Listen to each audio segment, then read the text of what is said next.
আমার ভাইজানেরা, হে নবী পাকের উম্মত উম্মতিরা, হে নবী দেবানারা, বিশ্ব নবী রাসূলুল্লাহ সাল্লাল্লাহু আলাইহি ওয়াসাল্লাম সাহাবাদেরকে জানিয়ে দিয়েছিলেন, হে আমার সাহাবারা, না না না, তোমরা যেমন গুসা করো আমি রাসূলুল্লাহ গুসা করি। আল্লাহ পাক যখন বান্দার উপরে রাগান্বিত হয়ে যাবে, আল্লাহ যখন খফা হয়ে যাবে, আল্লাহ যখন গুসা করবে, হে আমার সাহাবারা, আল্লাহ আমাদের উপরে গুসা করবে, রাগ করবে। হে যুবকেরা, এই কথা শোনার সঙ্গে সঙ্গে আল্লাহ রাসূলের সাহাবারা কেঁদে জারে জারে হয়ে যায়, ইয়া রাসূলুল্লাহ, হাবিবাল্লাহ, না না না না না, আমরা রাগ করি, আমরা গুসা করি। আপনি রাগ করেন, গুসা করেন, কিন্তু আপনি সাথে সাথে সাথে সাথে মাফ করে দেন, ক্ষমা করে দেন। কিন্তু ইয়া রাসূলুল্লাহ, হাবিবাল্লাহ, আমার আল্লাহ যখন বান্দার উপরে গুসা হয়ে যাবে, আল্লাহ যখন বান্দার উপরে খফা হয়ে যাবে, আল্লাহ যখন বান্দির উপরে রাগান্বিত হয়ে যাবে, আল্লাহর রাগটা ঠান্ডা করার মতো ক্ষমতা আমাদের নাই। এই আল্লাহ যখন রাখবে, আল্লাহর রাগ ক্ষমা করার মতো ক্ষমতা কারোর আছে? এই কথা, হ্যাঁ, সেরকম মানুষ কি আমরা আছি? আমরা কি বলতে পারবো? আমরা সবাইকে কথা বলতে পারবো যে হুজুর নামাজ পড়েছি জান্নাতে, দান করেছি জান্নাতে চলে যাব?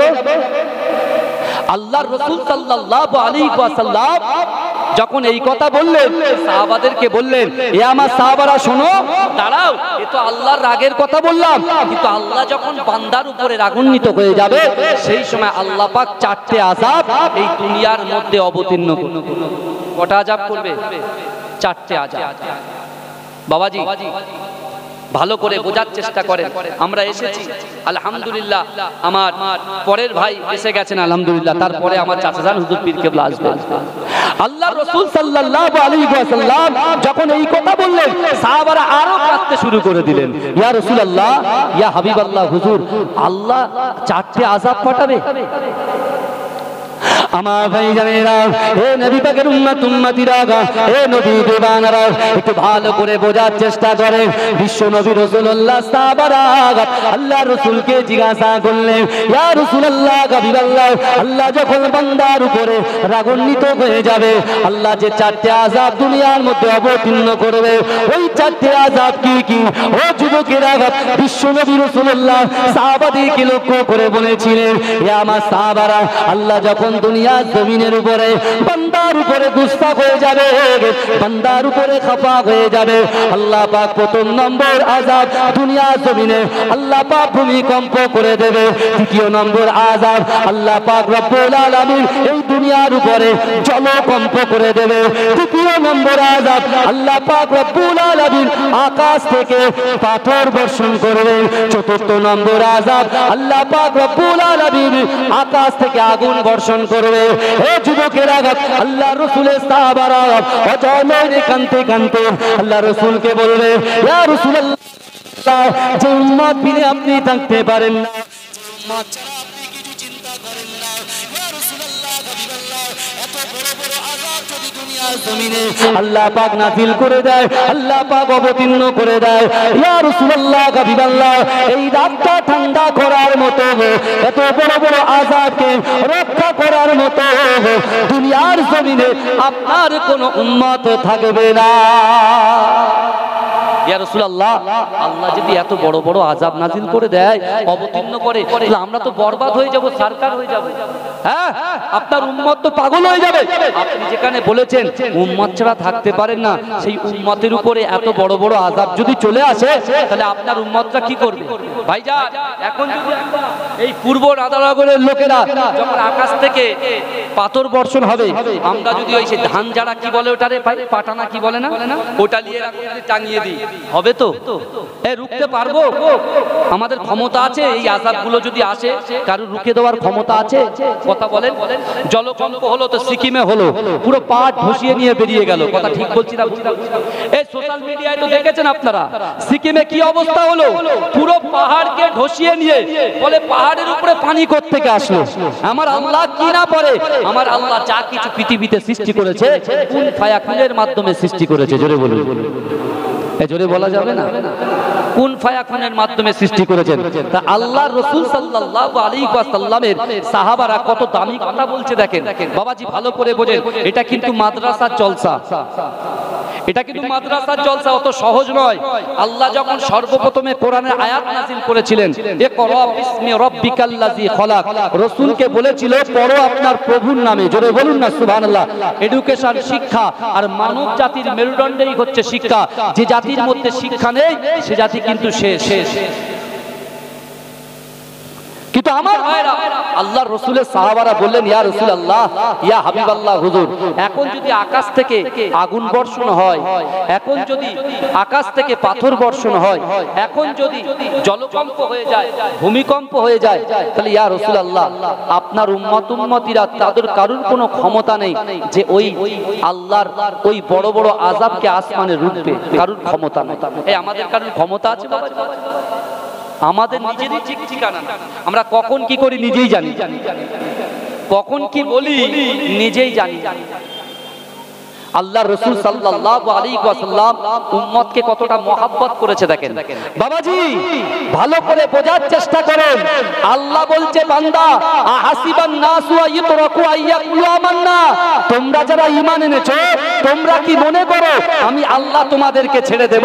ওয়াহুম লা ইফতানুন, আমি আল্লাহ কি তোমাদের পরীক্ষা করব না? আল্লাহ কিন্তু আমাদের পরীক্ষা করছেন, পরীক্ষা করবেন।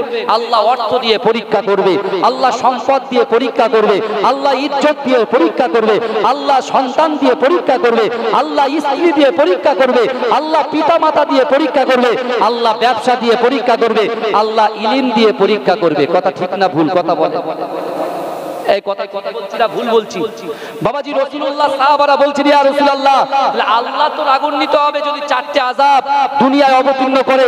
ইয়া রাসূলুল্লাহ, আপনি আপনার উম্মতের জন্য বলে যান, আল্লাহর এই চারটি আযাব যে দুনিয়ার জমিনে অবতীর্ণ করবে, আল্লাহ যে রাগ করবে, কি এমন আমল করলে, কি এমন কাজ করলে যে আল্লাহ পাক এই চারটি আযাবকে আসমানের উপরে রুখে দেবে? জোরে বলবেন না? কে জিজ্ঞাসা করছে? সাহাবারা রাসূলুল্লাহকে জিজ্ঞাসা করছে।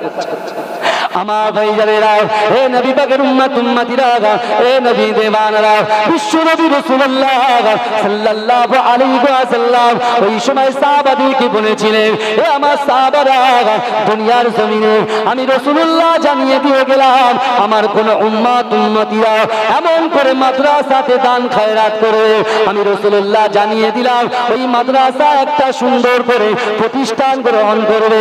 প্রতিষ্ঠান যখন করবে, ওই প্রতিষ্ঠানে যখন কোন মহিলারা কোরআন তেলাওয়াত করবে, অর্থাৎ আল্লাহ পাকের কোরআনের মধ্যে একটা সূরা আছে, যে সূরাটার নাম হলো সূরা ফাতিহা। ওই সূরা ফাতিহা যখন ওই প্রতিষ্ঠানের কোন মহিলা যখন তেলাওয়াত করবে, সূরা ফাতিহাটা পাঠ করবে, এ আমার সাহাবারা, ওই সূরা ফাতিহার জন্য আল্লাহ পাক রব্বুল আলামিনের রাগটা ঠান্ডা হয়ে যাবে। ও আমার ভাইজানেরা, ও নবী পাকের উম্মতিরা, আজকে সেই মাদ্রাসার জলসায় আপনারা এসেছেন বাবা। এ যুবকেরা, এ নবী পাকের উম্মতিরা, বিশ্ব নবী রাসূলুল্লাহ সাল্লাল্লাহু আলাইহি ওয়াসাল্লাম তার উম্মতকে এত মহব্বত করে, তার উম্মতকে এত ভালোবাসে। এ যুবকেরা, এ নবী পাকের উম্মতিরা, কাল কিয়ামতের মাঠেতে, কাল হাসরের মাঠেতে সর্বপ্রথম যখন রাসূলুল্লাহ তার মাজার মোবারক থেকে উঠবে, এ যুবকেরা, রাসূলুল্লাহর পায়ের কদমের নিচে থেকে হযরত বেলাল রাদিয়াল্লাহু তাআলা আনহু যখন উঠবে, আমার রাসূলুল্লাহ বলবে, ও আমার সাহাবা বেলাল, তুমি কিয়ামতের মাঠে আযান দেওয়া শুরু করো। এ যুবকেরা, এ নবী পাকের উম্মতিরা, আল্লাহ রাসূলের কথা শোনার সাথে সাথে আল্লাহ রাসূলের সাহাবা হযরত বেলাল হুজুর বললেন, ইয়া রাসূলুল্লাহ, ইয়া হাবিবাল্লাহ, হলো এই জায়গায় মিম্বারটা কোথায়? আল্লাহ রাসূল একটা উটকে দেখিয়ে বলবে, ও বাবা বেলাল, ওই উটের পিঠে উঠে তুমি আযান দাও। ও যুবকেরা, ও নবী পাকের উম্মতিরা, আল্লাহ রাসূলের কথা শুনে হযরত বেলাল হুজুর আযান দেওয়া শুরু করবে। আল্লাহ কোরআনে বলছেন, আল্লাযীনা আনআমাল্লাহু আলাইহিম মিনান নাবিয়িনা ওয়াস সিদ্দিকিনা ওয়াশ শুহাদাই ওয়াস সালিহিন। এ যুবকেরা, চার শ্রেণীর মানুষকে আল্লাহ পাক নিয়ামত দিয়েছে। ও আমার ভাইজানেরা, এই চার শ্রেণীর মানুষ সবার আগে জান্নাতে যাবে। আমার রাসূলুল্লাহ সাল্লাল্লাহু আলাইহি ওয়াসাল্লামের সাহাবা হযরত বেলাল হুজুর যখন আযান দেবে, সকল পয়গম্বরেরা, সকল সাহাবারা, এমন করে শহীদরা, এমন করে সালিহিন মানুষেরা আমার রাসূলুল্লাহকে ঘিরে ধরবে। এ জোরে বলবেন না সুবহানাল্লাহ? এ ভালো করে বোঝার চেষ্টা করেন আমার রাসূল কতটা আমাদেরকে মহব্বত করে আর আমরা রাসূলকে কতটা মহব্বত করছি। রাসূল বলছে, এ আমার সাহাবারা, তোমরা গুনাহ থেকে দূরে থাকো, খারাপ কাজ থেকে দূরে থাকো, হারাম কাজ থেকে দূরে থাকো। কিন্তু আজকে বর্তমানে আমরা জলসা শুনছি, কিন্তু দেখুন তো দেখি, এক কান দিয়ে শুনছি আর এক কান দিয়ে বার করে দিচ্ছি, একবারও কবরের কথা চিন্তা করছি না। এ যুবক, যে কবরের মধ্যে দুটো জিনিস যাবে, তোমার আল্লাহ পাক রব্বুল আলামিনের হাবিব দয়ার নবী বলেছেন, কবরের মধ্যে দুটো জিনিস যাবে, একটা যাবে ঈমান আর একটা যাবে আমল। জোরে বলুন না সুবহানাল্লাহ। এখন রাসূলুল্লাহ কিয়ামতের মাঠে উম্মতের জন্য কাঁদবে, আর রাসূল সাহাবাদেরকে বলেছেন, মেসেজটা আনেওয়ালা উম্মতকে দিয়ে দিও, কারণ তোমরা দুনিয়ার জমিনে আমল যাবে, তোমাদের কবর, তোমাদের সাথে কবরে আমল যাবে, আর কি যাবে? ঈমান যাবে। কিন্তু আমার ভাইরা, বর্তমান সময়ে আপনি দেখুন ভালো করে যে রাসূল আমাদের জন্য কত কেঁদেছেন, রাসূল আমাদের জন্য মার খেয়েছেন, কিন্তু একবারও আমরা যুবকরা একবারও রিয়েলাইজ করলাম না। আমরা নিজে গুনাহ করি, একেবারে ডোন্ট কেয়ার, গুনার কোনো কেয়ার করি না। আমরা দেখুন না, আমরা কখন কোন গুনাহ করছি, আমাদের তো কোনো খেয়ালই নেই, যা ইচ্ছা তাই করে যাচ্ছি। কিন্তু আমার ভাইরা, বিশ্ব নবী রাসূল সাল্লাল্লাহু আলাইহি ওয়াসাল্লাম, তার দিকে তাকাও, কাল কিয়ামতের মাঠে রাসূলুল্লাহর সামনে আমাদেরকে দাঁড়াতে হবে। কিন্তু আপনি যে দাঁড়াবেন, রাসূলুল্লাহর কথা শুনে যদি দাঁড়ান, তবে আপনার ফায়দা হবে। আর রাসূলুল্লাহর কথাকে যদি আপনি খণ্ডন করে যান, তাহলে রাসূলুল্লাহর সামনে আপনি বেইজ্জতি হবেন কি হবেন না? কথা বলা। সকল পয়গম্বররা কি করবে? কিয়ামতের মাঠে জান্নাতে যাওয়ার জন্য তারা পুরো জান্নাতের দরজার সামনে গিয়ে হাজির হয়ে যাবে। বাবাজি, জান্নাতের দরজার সামনে যখন হাজির হবে, এমত অবস্থায় আমাদের আদি পিতা বাপ আদম আলাইহিস সালাতু ওয়াস সালাম, তিনি জান্নাতের দরজার সামনে গিয়ে বলবে, জান্নাতে একটা তালা লাগানো থাকবে, তালা। জান্নাতে দরজায় একটা তালা লাগানো থাকবে, আর ওই তালার একটা ছিদ্র থাকবে। ওই ছিদ্র থেকে তিনি দেখবেন আল্লাহ পাকের বড় বড় নিয়ামতের জিনিস জান্নাতের ভিতরে তিনি দেখতে পাবেন। জোরে বলে। জান্নাতের বাইরে থেকে তিনি চিক মেরে বলবে, জান্নাতি ফেরেশতা, আমাদের জন্য আল্লাহ পাক তো ওয়াদা করেছে, আমরা তো পয়গম্বরেরা এসেছি, আমাদের জন্য আল্লাহ জান্নাত দিয়েছে, তুমি জান্নাতের দরজাটা খুলে দাও, জান্নাতের দরজাটা খুলে দাও। এরকম ভাবে চিক মেরে মেরে যখন বলবে, এ যুবক তুমি ভালো করে বোঝার চেষ্টা করো, হযরতে আদি পিতা বাপ আদম আলাইহিস সালাতু ওয়াস সালামের পিছনে থাকবে নবী নূহ আলাইহিস সালাতু ওয়াস সালাম, হযরতে মূসা আলাইহিস সালাতু ওয়াস সালাম, জাতির পিতা ইব্রাহিম আলাইহিস সালাতু ওয়াস সালাম, সকলে যখন দাঁড়িয়ে থাকবে, বাপ আদম আলাইহিস সালাতু ওয়াস সালাম সামনে থেকে যখন ফেরেশতাদেরকে বলবে, আজ জান্নাতের ভিতর থেকে আওয়াজ আসবে, তোমরা বলো জান্নাতে যে তালাটা লাগানো আছে, সেটা ভিতরে লাগানো আছে না বাইরে লাগানো আছে? ভিতরে লাগানো আছে না বাইরে লাগানো আছে? তখন বাইরে থেকে আল্লাহর পয়গম্বররা বলবে যে, কেন তালা তো বাইরে লাগানো আছে? বলে, তাহলে তালা বাইরে লাগানো আছে, চাবি কোথায় থাকবে? ভিতরে থাকবে না বাইরে থাকবে? এই ভালো করে বোঝা। তাহলে চাবি যদি বাইরে থাকবে, সেখান থেকে বলছে তাহলে চাবি আছে বাইরে, বাইরে যাও। হায়াতুন নবী, নূর নবী, মুফাখখারে মওজুদা, মুহাম্মদে মুস্তাফা, হাবিবে লবিবে তাবিব, জনাবে মুহাম্মদুর রাসূলুল্লাহ, সকলে বলুন সাল্লাল্লাহু আলাইহি ওয়াসাল্লামের নাম নিয়ে বলবে, যাও ওই রাসূলুল্লাহর কাছে এই জান্নাতের চাবি আল্লাহ দিয়ে রেখেছে। জোরে বলা যাবে? আর একটু চিৎকার দিয়ে বলা যাবে? নারে তাকবীর, নারে তাকবীর। কোন নবীর উম্মত আমরা? কোন নবীর উম্মত আমরা? একটু রিয়েলাইজ করুন যুবক। আমরা যখন মন চাইছে, আল্লাহ পাক 750 টাকা রুজি দেওয়ার ক্ষমতা দিয়েছে। আল্লাহ আমাদেরকে দৈনন্দিন যুবকরা বাইরে যাচ্ছে 800-900 টাকা করে ইনকাম করে বাড়িতে নিয়ে আসছে, এরকম যুবক আছে না নাই? আপনাদের এখানে চাষ বেশি হয়, ভ্যান চালিয়ে আমরা যখন জলসা থেকে বাইরে যাই দেখি ভ্যান চালিয়ে যাচ্ছে কলকাতার দিকে, ম্যাক্সিমাম 600-700 টাকা তো রুজি আল্লাহ তাদেরকে তো দেয়। কথা ঠিক বলছি না ভুল বলছি?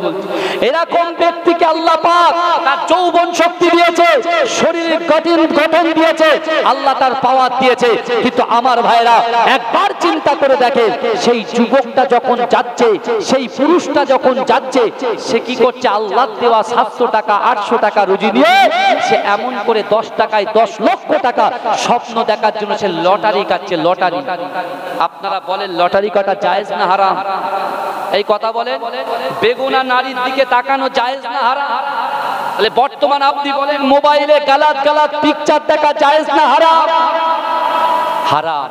আমরা দৈনন্দিন কিন্তু ঘরের মধ্যে দরজা বন্ধ করে দিয়ে এই সকল কাজগুলো করি, কিন্তু এই যুবকেরা, আমার রাসূল কিন্তু এই বার্তাগুলো আজ থেকে 1500 বছর আগে দিয়েছে। তাই রাসূলুল্লাহ বলেছে, আমার সাহাবারা, আল্লাহ কোরআনে বলছেন, বান্দা ওয়াসারিউ ইলা মাগফিরাতিম মির রাব্বিকুম, আমি আল্লাহ অতি দ্রুত আমার দিকে অগ্রসর হও, আমি আল্লাহ আমার ক্ষমার দিকে। জোরে বলুন না সুবহানাল্লাহ। এই জলসায় বসেছি, কোরআনী মাহফিলে বসেছি, হাদিসের মাহফিলে বসেছি, জান্নাতের বাগানে বসেছি। এ যুবকেরা, আসুন আমরা তওবা করে যাই, কারণ তওবা যদি আপনি না করেন, এ যুবক, আল্লাহর দরবারে তুমি কখনো দাঁড়াতে পারবে না, আমার রাসূলুল্লাহর সামনে তুমি দাঁড়াতে পারবে না। আজকে আমাদের কাছে অর্থ আছে, সম্পদ আছে, আমাদের কাছে বুদ্ধি আছে, সম্পদ আছে, আমাদের সম্মান আছে বলে আমরা যা ইচ্ছা তাই করব, এই দুনিয়া করে মেতে যাব। বাবা, দুনিয়া কিন্তু কিছু সময়ের জন্য। এ যুবকেরা, এই কিছু সময়ের জন্য তুমি আখিরাতের কথা ভুলে গেলে, কবরের কথা ভুলে গেলে, বরজাকি লাইফের কথা ভুলে গেলে, একটা বারের জন্য আল্লাহ তোমার অর্থ দিয়ে তোমাকে পরীক্ষা করছে। এই বান্দাকে আমি কোটি কোটি টাকা দিয়েছি, এই বান্দা কতটুকু এতিম ছেলেদের দিকে মাথায় হাত বুলে দিচ্ছে, কতটুকু মাদ্রাসায় দান করছে, কতটুকু মসজিদে দান করছে, কতটুকু মানুষের জন্য করছে। আর আমরা কি করছি? দুনিয়ার মোহে পড়ে শয়তান আমাদেরকে এমন ভাবে আমাদেরকে বুঝিয়ে দিচ্ছে, আমরা কি করছি? টাকাগুলো নিয়ে নাইট ক্লাবে চলে যাচ্ছি, সারা রাত ফুর্তি ফাট্টা করে আমরা চলে আসছি। কিন্তু আমার ভাইরা, তুমি চিন্তা করো, আল্লাহর কোরআন বলছে, ইজা জা আজালুহুম লা ইস্তাখিরুনা সাআতাও ওয়া লা ইস্তাকদিমুন, মৃত্যু যখন আসবে 1 সেকেন্ড লেট করা হবে না, 1 সেকেন্ড দেরি করা হবে না। যুবক, তুমি এরকম ভাবে খারাপ নজরে, বাজে নজরে একজন মহিলার দিকে তাকিয়ে তুমি যে চোখের চেনাটা করলে, তুমি সুদের টাকা নিলে, তুমি এমন করে তুমি হারাম লটারি কাটলে, আস্তে আস্তে যদি তোমার মৃত্যুটা হয়ে যায়, যুবক, ওই মৃত্যুটা কিসের মৃত্যু হবে?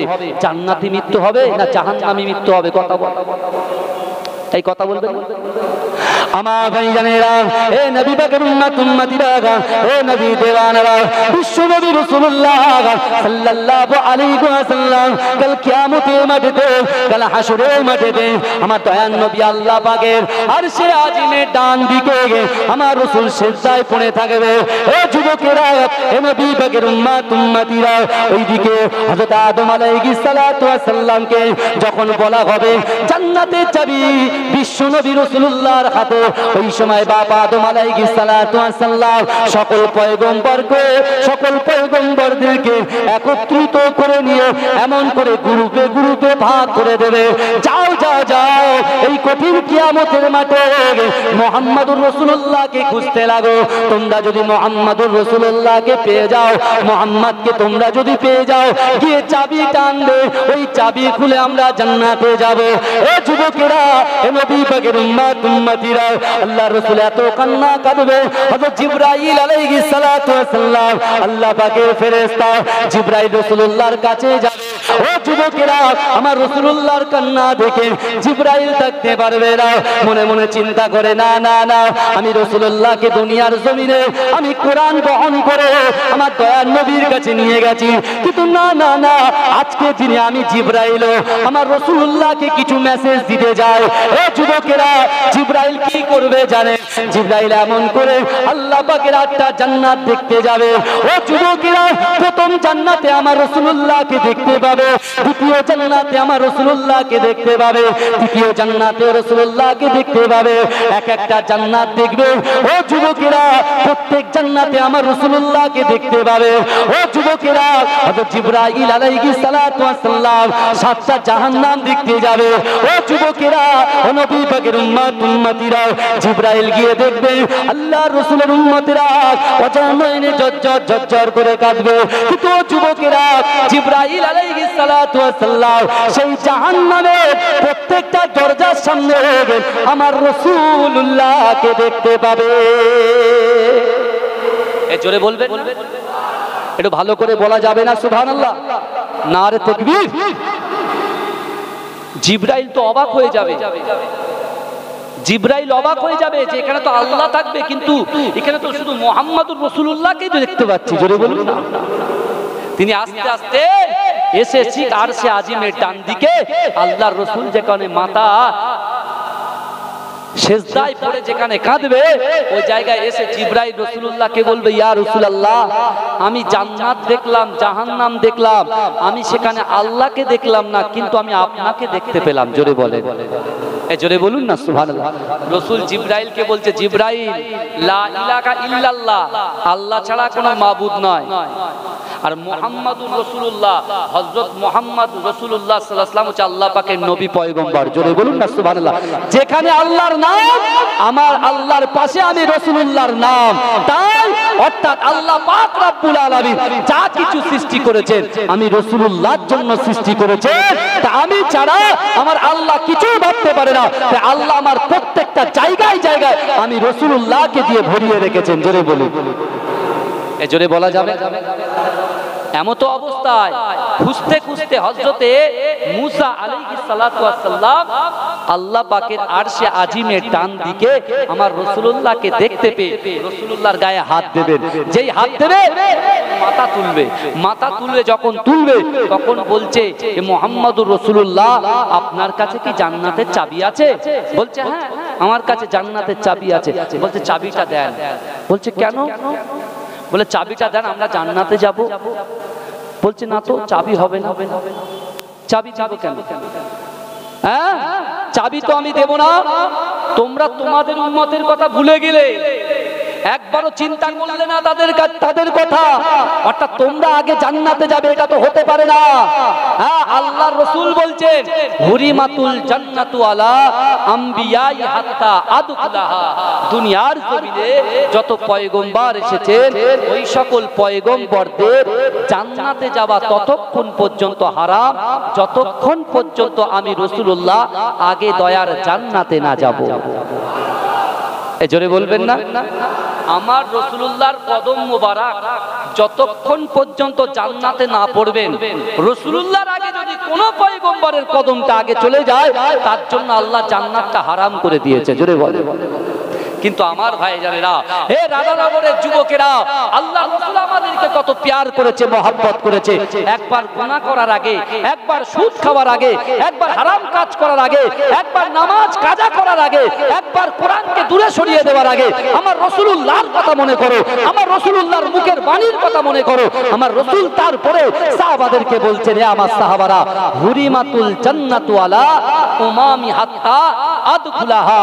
আমার রাসূল বলছে, হে আমার সাহাবারা, তোমরা ততক্ষণ পর্যন্ত তোমরা শোনো, আমি রাসূলুল্লাহ তোমাদেরকে জানিয়ে দিলাম, দুনিয়ার জমিনে যত পয়গম্বর এসেছেন, আদম থেকে নিয়ে হযরত ঈসা আলাইহিস সালাতু ওয়াস সালাম পর্যন্ত যত পয়গম্বর এসেছেন, ওই সকল পয়গম্বরের যত উম্মত এসেছেন, ওই সকল উম্মতিদের জান্নাতে যাওয়া ততক্ষণ পর্যন্ত হারাম, যতক্ষণ পর্যন্ত আমি রাসূলুল্লাহ আগে দয়ার আমি রাসূলুল্লাহর উম্মত আগে দয়ার জান্নাতে না যাবে। জোরে বলা যাবে বাবাজি?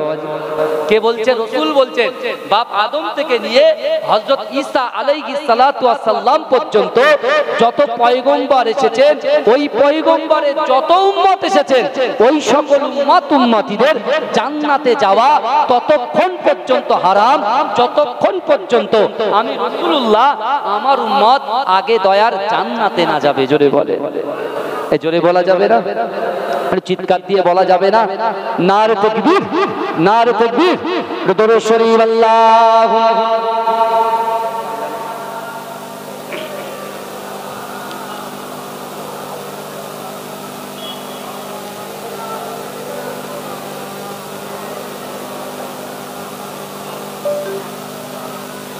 আল্লাহুম্মা সাল্লি আলা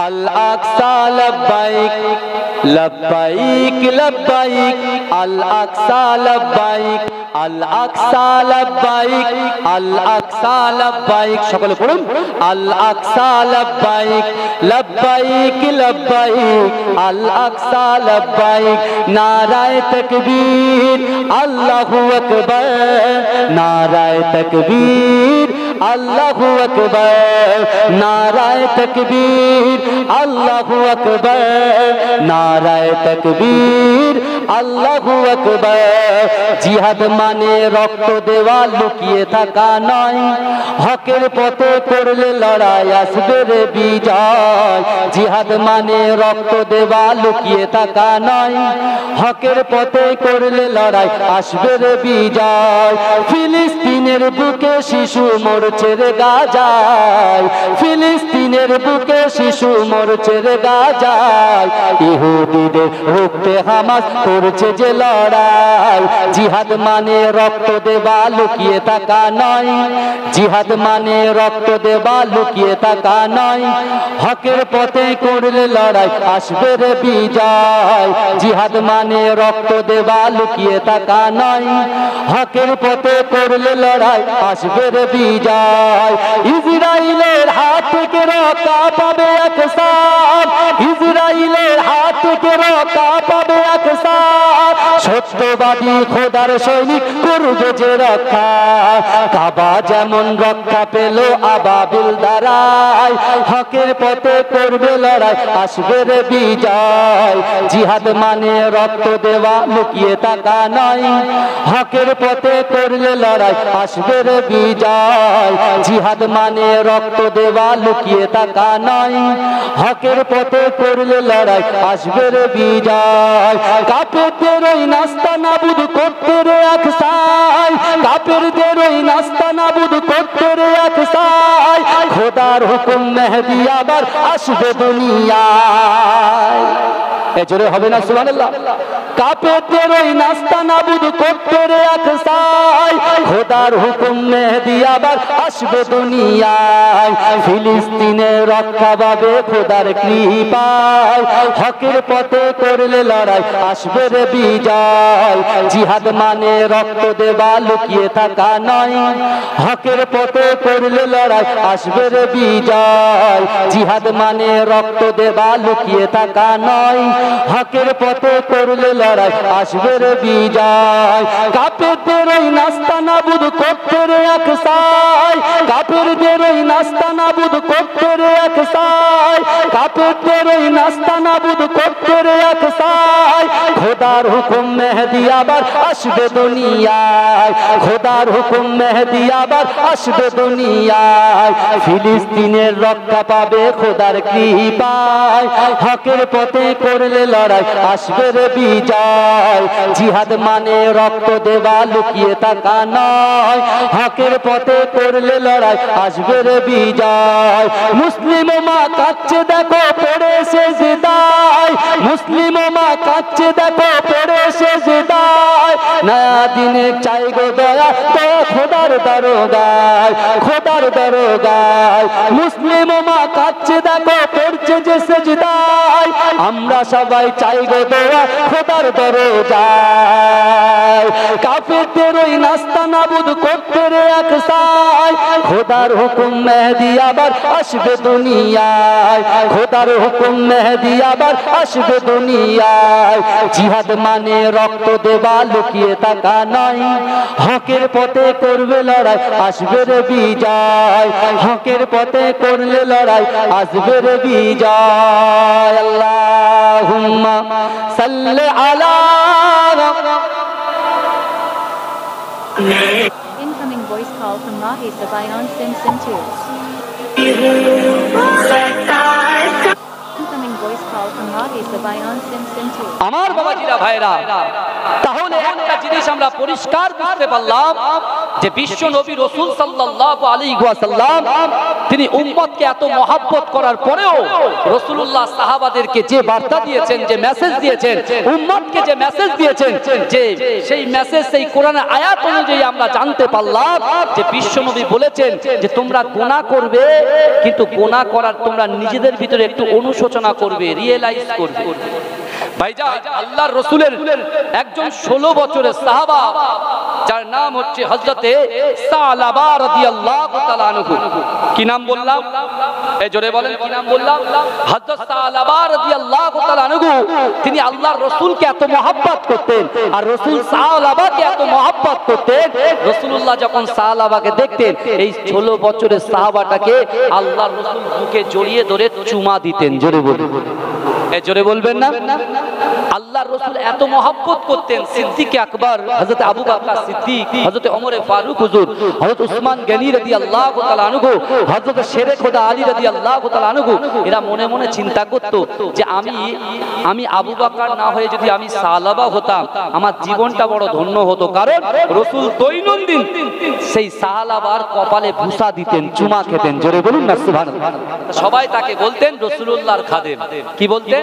রাসূলুল্লাহর খাদেম। আল্লাহর রাসূলের যখন কোনো কাজ কর্ম থাকতো, কোনো কাজ ক্রিয়াগুলো থাকতো, আল্লাহর রাসূল সাল্লাল্লাহু আলাইহি ওয়াসাল্লাম কাউকে হুকুম করতেন না, ওই 16 বছরের বাচ্চা সাহাবাটাকে হুকুম করতেন। জোরে বলুন না সুবহানাল্লাহ। একদিন রাসূল সাল্লাল্লাহু আলাইহি ওয়াসাল্লাম সাহাবাকে কাছে ডাকলেন, ডেকে জড়িয়ে ধরে কোলের উপরে বসিয়ে বলতে, সাহাবা রে, আমি রাসূলুল্লাহর একটা কাজ আছে বাবা, ওই কাজটা তুমি একটু সম্পূর্ণ করে এসো। যাও, তুমি কাজটা করে এসো, আমার এই কাজটা তুমি গিয়ে ভালো করে কমপ্লিট করে আবার তুমি ফিরে আসবে। বাবাজি ভালো করে বোঝেন, এ যুবক, গুনাহ করি কিন্তু গুনাহ রিয়েলাইজ করি না, একবারও ভাবি না যে গুনাহ হয়ে গিয়েছে, আল্লাহর দরবারে দাঁড়াবো কেমন করে, রাসূলুল্লাহর দরবারে দাঁড়াবো কেমন করে, হিসাব আমরা কেমন করে দেব। কিন্তু আমার ভাইজানেরা, বিশ্বাস করুন একটা পথ এখনো বেঁচে আছে, বিশ্বাস করুন একটা পথ এখনো বেঁচে আছে। এই মাদ্রাসাকে, কোরআনকে মহব্বত করার চেষ্টা করুন। যখন আপনি ইন্তেকাল করবেন, বিশ্বাস করুন আপনার খাটিয়া করে যখন লাশটা নিয়ে যাওয়া হবে, আশহাদু আল্লা ইলাহা ইল্লাল্লাহ ওয়া আশহাদু আন্না মুহাম্মাদান আবদুহু ওয়া রাসূলুহু, যখন আপনাকে কবরে রাখা হবে, মিনহা খলাকনাকুম ওয়া ফিহা নুঈদুকুম ওয়া মিনহা নুখরিজুকুম তারাতান উখরা বলে যখন আপনাকে মাটি দিয়ে সবাই যখন চলে আসবে, এ যুবক, তুমি যদি সত্যিকারের কোরআনকে মহব্বত করো, কোরআন তেলাওয়াত করো, কোরআনের প্রতি মহব্বত যদি তোমার থাকে, মাদ্রাসার প্রতি মহব্বত যদি তোমার থাকে, বিশ্বাস করো সবাই যখন চলে আসবে, মুনকার নেকির যখন আসবে, ওই মুনকার নাকির এসে দেখবে কবরে সে লাশ খুঁজে পাওয়া যাচ্ছে না। জোরে বলুন না সুবহানাল্লাহ। মুনকার নাকির আজকে সওয়াল জবাব করতে কিন্তু লাশ খুঁজে পায় না। কারণ কি? মুনকার নাকির এসে আল্লাহকে বলছে, আল্লাহ লাশ কোথায়? আল্লাহ বলছে খুঁজে নাও। দেখা যাচ্ছে যে জায়গায় লাশ থাকার কথা, সে জায়গায় একটা সবুজ পাখি তার দুটো ডানা বিছিয়ে, তার দুটো ডানা বিছিয়ে সে এমন করে কবরের ভিতরে আছে। আল্লাহর ফেরেশতারা আল্লাহকে জিজ্ঞাসা করছে, আল্লাহ কি ব্যাপার, এটা তো বুঝতে পারলাম না। আল্লাহ বলছে, হে আমার ফেরেশতারা, তোমরা শোনো, যে বান্দাটার মুনকার নাকির তুমি সওয়াল জবাব করতে গেছো, ও কোরআনকে মহব্বত করেছে, কোরআনকে সিনাই কেটে নিয়েছে, কোরআনের জন্য নিজের অর্থ সম্পদগুলো দান করেছে, তাই সেই কোরআন পাখি হিসাবে তার বুকের ভিতরে আমার ওই বান্দাটাকে ঘুম পাড়িয়ে রেখেছে। জোরে বলুন, জোরে বলা যাবে, চিৎকার দিয়ে বলা যাবে। তাহলে একবার গুনাহ করার আগে, বেপরদায় ঘোরার আগে একটু রাসূলুল্লাহর কথা মনে করার আমাদের দরকার আছে না নাই? কথা বলে আমার ভাইজানেরা, হে নবী পাকের উম্মত উম্মতিরা, হে নবী দেওয়ানারা, বিশ্ব নবী রাসূলুল্লাহ সাল্লাল্লাহু আলাইহি ওয়াসাল্লামের প্রাণপ্রিয় সাহাবা হযরত সালাবা রাদিয়াল্লাহু তাআলা আনহুকে বিশ্ব নবী রাসূলুল্লাহ বললেন, ও বাবা সালাবা, তুমি চলে যাও বাবা, চলে যাও, আমি রাসূলুল্লাহর একটা কাজ আছে, ওই কাজটা তুমি সম্পূর্ণ করে নিয়ে এসো। হে যুবকেরা, বিশ্ব নবী রাসূলুল্লাহ সাল্লাল্লাহু সাল্লাল্লাহু আলাইহি ওয়াসাল্লামের কথা শুনে ও যুবকেরা, ওই যুবক সাহাবা 16 বছরের সাহাবা হযরত সালাবা রাদিয়াল্লাহু তাআলা আনহু এমন করে বিশ্ব নবীর কাজ সম্পন্ন করার জন্য চলে গেলেন। এ যুবকেরা, এ নবী পাকের উম্মতিরা, এ নবী দেওয়ানারা, আল্লাহ কোরআনে জানিয়ে দিয়েছে বিসমিল্লাহির রহমানির রহিম নাহনু আকরাবু ইলাইহি মিন হাবলিল ওয়ারিদ। আল্লাহ বলছে, ও বান্দা, তোমাদের ঘাড়ের শিরা ও উপশিরা থেকে অতি নিকটবর্তী আমি আল্লাহ তোমাদের সাথে আছি। ও যুবকেরা, ও নবী পাকের উম্মতিরা, আল্লাহ রাসূলের 16 বছরের সাহাবা হযরত সালাবা রাদিয়াল্লাহু তাআলা আনহু এমন করে রাসূলুল্লাহর কাছে বার হয়ে গেলেন। এ যুবকেরা, এ নবী পাকের উম্মতিরা, সালাবা রাসূলুল্লাহর কাজ সম্পন্ন করে রাস্তা দিয়ে হেঁটে হেঁটে আসে। ও যুবকেরা, রাস্তা দিয়ে যখন হেঁটে হেঁটে আসে, সালাবা দেখতে পায় একটা হাম্মামখানা। ওই হাম্মামখানার ভিতরে একজন নারী গোসল করছে। এ যুবকেরা, এ নবী পাকের উম্মতিরা, আল্লাহর রাসূলের খাদিম, আল্লাহর রাসূলের মুহাব্বতের সাহাবা হযরত সালাবা রাদিয়াল্লাহু তাআলা আনহু ওই হাম্মামখানার দিকে যখন চোখটা চলে যায়, ওই বেগানা নারীকে দেখতে পায়। এ যুবকেরা, যেই নারীকে দেখতে পায়, ওই 16 বছরের সাহাবা হযরত সালাবা রাদিয়াল্লাহু তাআলা আনহু আল্লাহর রাসূল যে কোরআনের আয়াতগুলো পড়ে, ওই কোরআনের আয়াতের কথা চিন্তা করে, না না না না না, আমি সালাবার গুনাহ হয়ে গিয়েছে, আমি সালাবা জিনা করে ফেলেছি, আমি সালাবা গুনাহ করে ফেলেছি। এ যুবকেরা, ওই 16 বছরের সাহাবাটা তৎক্ষণাৎ এমন করে তিনি চিন্তা করলেন, না না না, আমি রাসূলুল্লাহর দরবারে আর হাজির হব না। এই গুনাহ মাখা মুখ নিয়ে আমি সালাবা রাসূলুল্লাহর সামনে কেমন করে দাঁড়াবো? এ যুবকেরা, এ নবী পাকের উম্মতিরা, একটু ভালো করে বোঝার চেষ্টা করেন। আল্লাহর কোরআন বলছে, ইন্না রাব্বাকা লাবিল মিরসাদ, নিশ্চয় আমি আল্লাহ বান্দার দিকে দেখি। ও যুবকেরা, আমরা যখন গুনাহ করি আমরা কিছু মনে করি না, আমরা জিনা করেও কিছু মনে করি না, আমরা সুদ খেয়েও কিছু মনে করি না, আমরা হারাম খেয়েও কিছু মনে করি না, আমরা লটারি খেতেও কিছু মনে করি না, আমরা রাতে গন্ধ এমন বাজে বাজে পিকচার দেখেও কিছু মনে করি না। কিন্তু ও যুবকেরা, আল্লাহর রাসূলের 16 বছরের সাহাবা থেকে একটু ভালো করে শিক্ষাটা নিয়ে যা। চিন্তা করেন, 16 বছরের একটা সাহাবা, আমাদের বয়স 30 বছর হয়ে গেছে, একবারও রিয়েলাইজ করেছি হ্যাঁ কখন কোন সময় মৃত্যু চলে আসবে আমরা কেউ বলতে পারবো না। ওই সালাবা রাদিয়াল্লাহু তাআলা আনহু তিনি এমন করে চিন্তা করছেন, হাই হাই, আমি একজন বেগুনা নারীর দিকে তাকিয়ে ফেললাম, আমার তো চোখের জেনা হয়ে গেল। আর যে রাসূল তার কদম মোবারকে আমার জায়গা দিয়েছে, তার বুক মোবারকে আমাকে স্থান দিয়েছে, আর আমি সালাবা এই গুনাহ মাখা মুখ নিয়ে আমি রাসূলুল্লাহর দরবারে আর ফিরবো না। আমার ভাইরা, আমার রাসূলুল্লাহর ইজ্জতকে আল্লাহ কত আলা করেছে আপনি দেখুন না। আমার রাসূলুল্লাহর ইজ্জতকে আল্লাহ কত আলা করেছে দেখেন। এ যুবক, আমার রাসূলুল্লাহকে আল্লাহ পাক কত বড় সম্মানিত করেছে, আর রাসূলুল্লাহ সাল্লাল্লাহু আলাইহি ওয়াসাল্লামের উম্মতকে আল্লাহ পাক কত বড় সম্মানিত করেছে বোঝার চেষ্টা করেন। আমার রাসূলুল্লাহর ওসিলায় আল্লাহ পাক গুনার উপরে, আমাদের গুনার উপরে একটা করে পর্দা ফেলে দিয়েছেন, তাই পাশে গুনাহগার লোক বসে থাকা সত্ত্বেও আমরা বুঝতে পারি না। জোরে বলুন না সুবহান। একবারও ফিকির করেছি এই ফিকিরটা? আমরা এখানে অনেকে বেনামাজি বসে আছি, অনেকে আমরা বেনামাজি বসে আছি, কিছু লোক জুম্মার নামাজ পড়ে তা সবার শেষে যায়, সবার আগে পালায়, এরা মাঝে মাঝে বলে।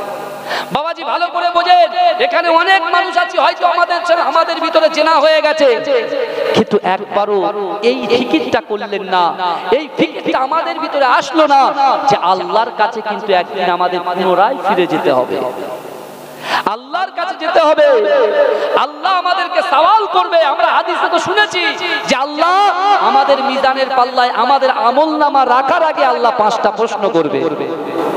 কি কথা ঠিক বলছি না ভুল বলছি? বাবাজি অসুবিধা হচ্ছে আলোচনা, এই কথা বলেন না, এটা তাকবীর দেন, নারে তাকবীর। কারোর অসুবিধা হচ্ছে না তো? আমার পরের বক্তা কিন্তু এসে গেছে, আলহামদুলিল্লাহ আমার ভাই এসে গেছে। কিন্তু আমার ভাইরা ভালো করে বোঝার চেষ্টা করুন, আজকে আমরা তওবা থেকে দূরে সরে গেছি, কিন্তু আল্লাহ পাক রব্বুল আলামিন আমার রাসূলুল্লাহর ওসিলায় আমাদের মৃত্যুর আগ পর্যন্ত তওবার দ্বারকে আল্লাহ খুলে রেখেছে। জোরে বলুন হ্যাঁ, আল্লাহ আমাদের তওবার দ্বার খুলে রেখেছে। আল্লাহ কোরআনে বলছেন, ইন্নাল্লাহা লা ইউগাইয়িরু মা বিকওমিন হাত্তা ইউগাইয়িরু মা বিআনফুসিহিম। আমার আল্লাহ বলছে যে জাত, যে কওম নিজে পরিবর্তন হবার চেষ্টা করে না, আমি আল্লাহ ওই জাতি ওই কওমকে কখনোর জন্য পরিবর্তন ঘটাই না। আগে নিজে পরিবর্তন হতে হবে, আগে নিজের খিদে বাড়াতে হবে, নিজের স্বপ্ন নিজের আশাটা বড় করতে হবে। আজকে আমরা মনে মনে ভাবছি যে আল্লাহর কাবা বাইতুল্লাহ শরীফে, যে কাবা বাইতুল্লাহ শরীফের দিকে তাকিয়ে আমরা নামাজ পড়ি, আমরা তো চাষবাস করি, আমাদের কাছে অর্থ নয়, সম্পদ নয়, আমরা তো কাবা বাইতুল্লাহ শরীফে যেতে পারবো না। হ্যাঁ, আল্লাহ বলছে বান্দা বুদউনি আস্তাজিব লাকুম, বান্দা তোমরা আমার কাছে চাও। আল্লাহ বলছে লা তাকনাতু বির রাহমাতিল্লাহ, বান্দা আমার রহমত থেকে নিরাশ হয়ে যেও না। দুনিয়ার জমিনে আমরা যে হাতগুলো মানুষের কাছে পাচ্ছি, মানুষের কাছে মাথা নত করছি, মানুষকে ভয় পাচ্ছি, নেতাকে ভয় পাচ্ছি, মন্ত্রী মিনিস্টারকে ভয় পাচ্ছি, এ যুবকেরা ওই ভয়টা যদি তুমি আল্লাহকে করতে, হয়তো আল্লাহ পাক রব্বুল আলামিন তোমার বাড়িতে সম্পদ দ্বিগুণ বাড়িয়ে দিত। জোরে বলুন। কিন্তু আমাদের ভয় যেখানে করা সেই জায়গায় তোমরা ভয়, হ্যাঁ, আমরা কিন্তু আবার দেখবেন কিছু ওলামা আবার হয়েছে, বুঝতে পারছেন না, হ্যাঁ, তারা আবার আল্লাহর ওলিদের নামে কটূক্তি করে কি করে না, আমার রাসূলুল্লাহর নামে কটূক্তি করে, আবার তারা মাথায় টুপি দেয়, মুখে দাঁড়িয়ে আছে। আখির জামানা, শেষ জামানা, কিভাবে ঈমান চলে যাবে আমরা বুঝতে পারবো না। বাবাজি কোন দিকে না তাকিয়ে নিজের নামাজ, কালাম, জিকির, ফিকিরের দিকে একটু অগ্রসর হন, আসুন, চলে আসুন। আল্লাহর রাসূলের 16 বছরের সাহাবা একবার শুধু সে ইচ্ছাকৃতভাবে তাকায়, কত যুবক ছেলে রাতের বেলা গোপনে গোপনে বাজে বাজে ভিডিও দেখে, ওই ভিডিওটা দেখা তো হারাম, তার শরীরের ক্ষতি, সবকিছুর ক্ষতি, আল্লাহ তো সব দেখছে। হ্যাঁ, আল্লাহ বলছেন উইদ্দাত লিল মুত্তাকিন, আমি আল্লাহ জান্নাত সৃষ্টি করেছি অনলি ফর মুত্তাকিনদের জন্য। মুত্তাকিন কারা হবে? যারা গালাত ভিডিও দেখবে তারা মুত্তাকিন হবে, যারা নামাজ ছেড়ে দেবে তারা মুত্তাকিন হবে, যারা কোরআন ছেড়ে দেবে, মাদ্রাসা থেকে দূরে সরে যাবে, মসজিদ থেকে দূরে সরে যাবে, পিতা মাতার মহব্বত থেকে দূরে সরে যাবে, তারা কি মুত্তাকিন হবে? না। যারা কোরআনকে সিনার মধ্যে আগলে রাখবে, কোরআনের মাদ্রাসাকে মহব্বত করবে, পিতা মাতাকে মহব্বত করবে, ভালোবাসবে, নিজের গুনাহ দিকে খেয়াল করে আল্লাহর কাছে তওবা করবে, আল্লাহ এই সকল মানুষের মনের আশাকে পূর্ণ করে দেবে। জোরে বলুন না সুবহানাল্লাহ। আল্লাহর রাসূলের সাহাবা সে সামনের দিকে রাসূলুল্লাহর মসজিদে নববীর দিকে না গিয়ে সে পিছনের দিকে ছুটতে লাগলো। আমার ভাই জানেরা, এ নবী পাকের উম্মত উম্মতিরা, আল্লাহর রাসূলের মুহাব্বতের সাহাবা হযরত সালাবা রাদিয়াল্লাহু তাআলা আনহু, এ যুবকেরা, একজন 16 বছরের সাহাবা, একজন নান্না মুন্না সাহাবা এমন করে পিছনের দিকে ঘুরতে লাগলেন। এ যুবকেরা, আর জোরে জোরে চিৎ মেরে কাঁদে আর বলে আল্লাহ পাক, না না না, হয়তো আমার রাসূলুল্লাহর কাছে আপনি ওহী পাঠিয়ে দিয়েছেন, আপনার সালাবা পাপী হয়ে গেছে, পাপী হয়ে গেছে, আপনার সালাবা জাহান্নামী হয়ে গেছে। না না না, ওগো রব্বুল আলামিন আল্লাহ, যতক্ষণ পর্যন্ত আপনি আমার এই গুনাহটা ক্ষমা না করবেন, যতক্ষণ পর্যন্ত আমার এই ভুলটা ক্ষমা না করবেন, আমি রাসূলুল্লাহর দরবারে আমার দয়ার নবীর সামনে আমার মুখটা দেখাবো না। ও যুবকেরা, হে নবী পাকের উম্মত উম্মতিরা, আল্লাহর রাসূলের মুহাব্বতের সাহাবা হযরত সালাবা রাদিয়াল্লাহু তাআলা আনহু এমন করে ছুটে ছুটে ছুটে গিয়ে একটা পাহাড়ের পদদেশে কুয়ার ভিতরে গিয়ে সিজদায় গিয়ে আল্লাহর কাছে কাঁদে, আল্লাহর কাছে তওবা করে, আরে মনে মনে বলে আল্লাহ পাক, না না না, আমি রাসূলুল্লাহর সামনে মুখ দেখাতে পারবো না। কাল কিয়ামতের মাঠেতে, কাল হাসরের মাঠেতে আপনি যদি আমাকে প্রশ্ন করেন, সালাবা কেন তুমি বেগুনাহ নারীর দিকে তাকিয়েছিলে, তোমার তো গুনাহ হয়ে গিয়েছে, না না না, আল্লাহ পাকের সামনে আমি দাঁড়াতে পারবো না, বিশ্ব নবীর সামনে দাঁড়াতে পারবো না। ও যুবকেরা, হে নবী পাকের উম্মত উম্মতিরা, একটু ভালো করে জিকির ফিকির করে দেখো, কত গুনাহ আমাদের হয়ে গিয়েছে, কত বাজে কাজে লিপ্ত হয়ে গেছি, কত বাজে কাজ করে আমরা বসে আছি। এ যুবকেরা, হযরত সালাবা রাদিয়াল্লাহু তাআলা আনহু এমন করে কুয়ার ভিতরে কাঁদতে লাগলেন। বিশ্ব নবী রাসূলুল্লাহ সাল্লাল্লাহু আলাইহি ওয়াসাল্লামের মুয়াজ্জিন হযরত বেলাল হুজুর যখন আসরের আযান দেয়, আসরের আযান দেওয়ার সাথে সাথে বিশ্ব নবী রাসূলুল্লাহ নামাজটা কমপ্লিট করে দিয়ে, আল্লাহর রাসূল সালাম ফিরিয়ে দিয়ে সাহাবাদের দিকে দাঁড়িয়ে আমার দয়ার নবী বলতে লাগলেন, হে আমার সাহাবা আবু বকর, হে আমার সাহাবা ওমর, হে আমার সাহাবা আলী, হে আমার সাহাবা সালমান ফারসি, বলো বলো বলো, আমার যে 16 বছরের সাহাবাটা, যাকে আমি না দেখলে থাকতে পারি না, সেই সাহাবাটা গেল কোথায়, সেই সাহাবাটা গেল কোথায়? ও যুবকেরা, হাদিসের মধ্যে লেখা আছে একদিন নয়, দুদিন নয়, একটা না 4 দিন ধরে সাহাবারা গুহার মধ্যে কাঁদতে লেগেছে। আমার রাসূলুল্লাহ অস্থির হয়ে পড়েছে, আমার রাসূলুল্লাহ কিছু খেতে চায় না, আমার রাসূলুল্লাহ সাহাবাদের সঙ্গে ভালোভাবে কথা বলে না। এ যুবকেরা, বিশ্বনবী রাসূলুল্লাহ থাকতে না পেরে আবু বকর সিদ্দিককে ডেকেছে, হযরত ওমর ফারুক হুজুরকে ডেকেছে, হযরত সালমান ফারসি রাদিয়াল্লাহু তাআলা আনহুকে ডেকেছে। দেখে আমার রাসূলুল্লাহ ঝরঝর করে কাঁদছে। এ যুবকেরা, আমার রাসূলুল্লাহর কান্না দেখে আল্লাহর রাসূলের প্রাণপ্রিয় সাহাবা হযরত সালমান ফারসি রাদিয়াল্লাহু তাআলা আনহু আমার দয়ার নবীকে বলছে, ইয়া রাসূলুল্লাহ, হাবিবাল্লাহ, আপনি কাঁদবেন না, কাঁদবেন না, আপনার সাহাবাকে অবশ্যই আপনার কাছে ফিরিয়ে নিয়ে আসবে। এই জোরে বলবেন, চিৎকার দিয়ে বলা যাবে? নারে তাকবীর, নারে তাকবীর। মাসলা কে মুজাদ্দিদ জামান, মাসলা কে মুজাদ্দিদ জামান হিজবুল্লাহ